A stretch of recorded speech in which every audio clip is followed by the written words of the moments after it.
บริเวณน้ำก็ที่ผ่านที่ไรก็ไปนะครับเบาเองเลยไม่บังเบา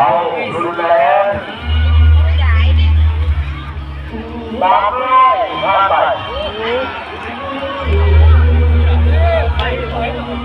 เห็นบ่